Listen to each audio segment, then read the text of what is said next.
And this is just to show you how to do wrap and turn and make a short row, because I'm knitting a hat sideways on, and I've just got to the stage where I want to start making shorter and shorter rows so that I create a pointed crown to the hat.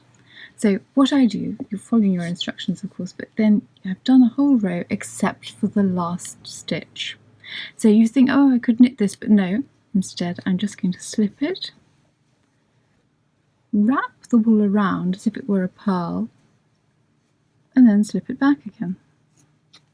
And you think, what is the point of that? But that is the wrap. That's the wrap. And now the turn.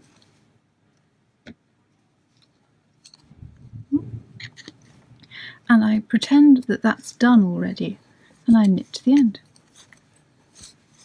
So that was, and the wrapping, you think, well, what really was the point of that? You've actually put a yarn around there, so it'll hug together. If you didn't, you'd have some gaping hole.